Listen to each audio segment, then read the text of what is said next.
Halo, selamat pagi, selamat siang, selamat malam. Kita akan mulai. Kali ini topiknya adalah pengantar data mining. Untuk pengantar data mining ini, saya akan share screen terlebih dahulu. Bentar. Nah, di dalam materi yang saya buat dalam bentuk video ini sebenarnya adalah pengantar saja. Saya akan usahakan supaya slide-nya ini tidak lebih dari 15 menit. Oleh karena itu, untuk pendalaman, silakan Anda melakukan pendalaman dengan lebih baik. Jadi ini pengantar data mining. Mari kita mulai.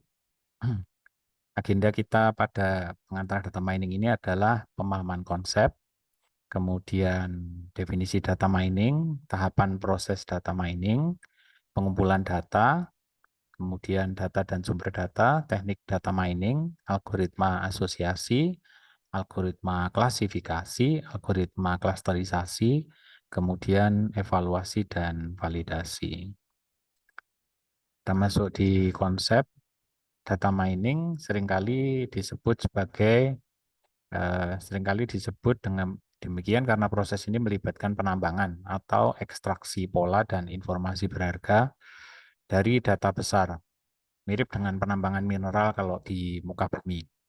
Berbeda dengan data tabulation biasa yang hanya mengorganisir data ke dalam tabel untuk penyajian sederhana, maka data mining ini akan menggunakan teknik analitik canggih untuk menemukan pola tersembunyi dalam data. Data adalah kumpulan fakta mentah dan angka tanpa makna intrinsik. Sementara knowledge adalah hasil dari analisis data, di mana kita mengekstraksi informasi yang relevan dan berguna untuk memahami situasi atau fenomena tertentu. Kemudian policy adalah tindakan atau strategi yang diambil berdasarkan knowledge yang diperoleh, tujuannya untuk mencapai tujuan tertentu atau memecahkan masalah secara spesifik. Memahami perbedaan ini penting untuk mengaplikasikan data mining secara efektif dalam berbagai konteks. Selanjutnya kita akan lihat data mining. Data mining adalah proses analitik untuk mengeksplorasi data besar dalam mencari pola yang bermakna dan hubungan yang bisa digunakan untuk membuat keputusan. Definisi dari data mining ini mencakup penerapan metode statistik, matematika, kecerdasan buatan, dan pembelajaran mesin atau machine learning untuk mengekstraksi informasi berharga dari data mentah. Tujuan utama data mining adalah untuk mengubah data mentah menjadi pengetahuan yang berguna, membantu bisnis dan organisasi dalam melakukan pengambilan keputusan strategis. Nah, tahapan dalam proses data mining yang pertama, data harus kita kumpulkan dari berbagai sumber. Jadi bisa database, file text, atau data web. Yang kedua, kemudian kita melakukan pra-pemrosesan data yang mencakup pembersihan data dari noise dan kesalahan serta menggabungkan data dari berbagai sumber untuk diintegrasikan menjadi lebih baik. Yang ketiga, data ditransformasi dalam format yang lebih sesuai untuk penambangan seperti normalisasi atau agregasi data. Yang keempat, penambangan data dilakukan dengan menggunakan algoritma untuk menemukan pola dan hubungan dalam data. Yang kelima, pola yang ditemukan dievaluasi, divalidasi untuk memastikan mereka relevan dan berguna. Nah, kemudian terakhir, pengetahuan ini bisa kita sajikan dalam bentuk visualisasi, laporan yang mudah dipahami oleh pengguna akhir. Proses pengumpulan data dalam data mining bisa kita lakukan dari berbagai sumber. Contoh yang kita masukkan di sini adalah menambang data dari media sosial. Kita bisa menggunakan API dari platform media sosial, misalnya API Twitter, yang sekarang sudah berganti nama menjadi X, Facebook Grab API, atau yang lainnya untuk mengumpulkan data posting, komentar, likes, dan interaksi lainnya. Kemudian kita bisa menambang pula dari portal berita, menggunakan web scraping atau API dari portal berita untuk mengunduh artikel, berita, dan opini yang ada. Sementara data dan sumber data sendiri itu memiliki berbagai tipe dan sumber ya. Jadi kalau kita tadi lihat sudah contohnya, data sendiri tipenya adalah data yang terstruktur, Ini sering ditemukan dalam database relasional, memiliki format yang terorganisir dan mudah dianalisis. Kemudian data ini bisa juga bertipe semi-terstruktur seperti XML atau JSON, memiliki elemen organisasi tetapi tidak sesuai dengan skema relasional. Ada lagi data tidak terstruktur, ya, seperti teks, gambar, atau video. Dia tidak memiliki struktur yang tetap dan membutuhkan teknik khusus untuk analisis. Sumber data bisa berupa data internal yang dihasilkan oleh perusahaan atau organisasi sendiri, seperti transaksi penjualan atau data penjualan, kemudian data eksternal yang kita bisa peroleh dari sumber luar, seperti data publik, data dari web, atau layanan pihak ketiga. Pra pemrosesan data. Pada bagian ini kita melakukan proses sebelum masuk ke tahapan berikutnya. Nah, di sini berisi pembersihan data atau data cleaning yang melibatkan pengisian data yang hilang, menghapus duplikasi, mengatasi ketidakkonsistenan dalam data. Kemudian integrasi data. Di sini kita menggabungkan data dari berbagai sumber yang berbeda yang dapat melibatkan penggabungan data dari berbagai sistem atau format yang ada. Berikutnya adalah transformasi data. Di sini termasuk normalisasi yang mengubah suatu data dalam rentang standar sesuai dengan kaidah statistik, dan agregasi menyederhanakan data menjadi format yang lebih mudah untuk dianalisis. Kemudian kita bisa melakukan pula reduksi data, mengurangi volume data, baik mengurangi dalam artian kolomnya ataupun barisnya untuk meningkatkan efisiensi pemrosesan tanpa mengorbankan kualitas informasi. Bisa dilakukan dengan melakukan seleksi fitur atau feature selection atau kompresi data. Kemudian teknik data mining yang kita lakukan untuk mengekstraksi informasi dari data itu ada beberapa teknik. Secara umum ada asosiasi, klasifikasi, klasterisasi, dan regresi.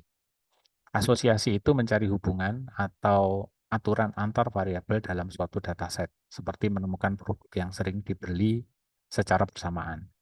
Kemudian klasifikasi ini mengelompokkan data dalam kategori yang telah ditentukan sebelumnya. Jadi sudah diberi label, misalnya mengklasifikasikan email sebagai spam atau bukan spam, mengklasifikasikan jeruk atau apel yang sudah kita ketahui mana jeruk mana apelnya. Kemudian klasterisasi ini mengelompokkan data berdasarkan kesamaan dalam fiturnya. Jadi belum ada labelnya, misalnya segmentasi pelanggan. Kemudian regresi digunakan untuk memprediksi nilai numerik seperti memperkirakan harga rumah berdasarkan faktor-faktor yang berpengaruh. Kemudian kita bisa juga melakukan deteksi anomali. Tujuan untuk menemukan data yang menyimpang dari pola umum, sehingga penting untuk melakukannya ini dalam rangka deteksi penipuan atau identifikasi kesalahan dalam data. Nah, kita akan masuk ke algoritma asosiasi secara detail. Algoritma asosiasi digunakan untuk menemukan hubungan atau pola menarik antar item dalam dataset yang besar. Beberapa contoh algoritma yang bisa dipakai adalah a priori misalnya. Ini metode klasik mencari item set yang sering muncul bersama dengan aturan a priori. Prosesnya melibatkan iterasi berulang untuk menemukan subset yang sering muncul sebelum mengekstraksi aturan asosiasi. Kemudian ada FP growth. Ini menggunakan struktur data tree yang disebut sebagai frequent pattern tree untuk mempercepat proses pencarian pola tanpa perlu menghasilkan kandidat subset berulang kali. Salah satu penerapan populer algoritma asosiasi adalah market basket analysis. Ini digunakan oleh pengecer atau penjual untuk memahami kombinasi produk yang sering diberi bersama oleh pelanggan, sehingga bisa membantu dalam strategi penataan barang, strategi penjualan, dan promosinya. Algoritma klasifikasi. Ini digunakan untuk mengelompokkan data dalam kategori yang telah ditentukan. Beberapa contoh misalnya decision tree seperti C4.5 dan CART membagi data dalam subset berdasarkan keputusan di setiap node, kemudian menghasilkan model yang intuitif dan mudah diinterpretasikan. Ada lagi algoritma Naive Bayes. Algoritma probabilistik memanfaatkan teorema Bayes dengan asumsi bahwa semua fitur saling independen, sangat cepat dan efisien untuk klasifikasi teks seperti spam detection. Kemudian SVM atau support vector machine mencari hyperplane optimal yang memisahkan data dalam dua kategori, sangat efektif untuk data yang memiliki margin margin pemisah yang jelas. Contoh aplikasi dari algoritma klasifikasi ini termasuk filter email untuk mendeteksi spam, klasifikasi gambar, diagnosa medis, dan sebagainya. Berikutnya adalah algoritma clustering. Clustering adalah teknik data mining yang digunakan untuk mengelompokkan data dalam kategori atau cluster berdasarkan kesamaan. Algoritma K-means misalnya mengelompokkan data dalam K-cluster dengan meminimalkan jarak antar data dalam setiap cluster. Kemudian ada lagi hierarchical clustering, membangun hierarki cluster baik dengan pendekatan aglomeratif atau divisif. Aglomeratif itu menggabungkan klaster kecil menjadi besar, atau divisif, memecah klaster besar menjadi kecil. Ada lagi algoritma DBS Scan, Density Based Spatial Clustering of Application with Noise, itu mengelompokkan data berdasarkan kepadatan, memungkinkan identifikasi klaster dengan bentuk yang tidak teratur, dan dapat menangani outlier dengan baik. Contoh penerapannya adalah segmentasi pelanggan untuk mengidentifikasi kelompok pelanggan dengan perilaku belanja yang serupa. Ini dapat membantu dalam melakukan personalisasi layanan dan strategi pemasaran. Nah, setelah algoritmanya kita tentukan, bagian terakhir untuk memastikan bahwa model ini bagus, kita perlu melakukan evaluasi dan validasi. Evaluasi dan validasi adalah langkah penting dalam proses data mining untuk memastikan akurasi dan efektivitas model. Beberapa hal yang dipakai untuk mengukur kinerja misalnya adalah confusion metric. Dia dapat menghitung true positif, false positif, true negatif, dan false negatif. Ada lagi, kita bisa menggunakan precision dan recall untuk mengukur ketepatan dan sensitivitas model. Kemudian ada F1 score untuk memberikan keseimbangan antara keduanya. Kemudian bisa juga kita menggunakan AUC, ROC untuk mengukur kemampuan model untuk membedakan antar kelas.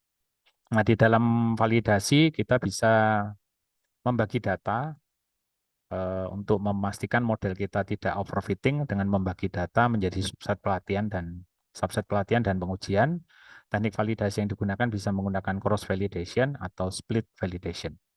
Overfitting terjadi ketika model terlalu rumit dan menyesuaikan data pelatihan terlalu dekat, sementara underfitting terjadi ketika model terlalu sederhana. Mengatasi overfitting bisa dilakukan dengan regularisasi atau pruning. Kiranya itu materi di dalam pengantar data mining, nanti detailnya akan ada di bab-bab berikutnya, atau Anda dapat pelajari terlebih dahulu dengan menggunakan beberapa referensi yang telah ada. Terima kasih. Wassalamualaikum warahmatullahi wabarakatuh.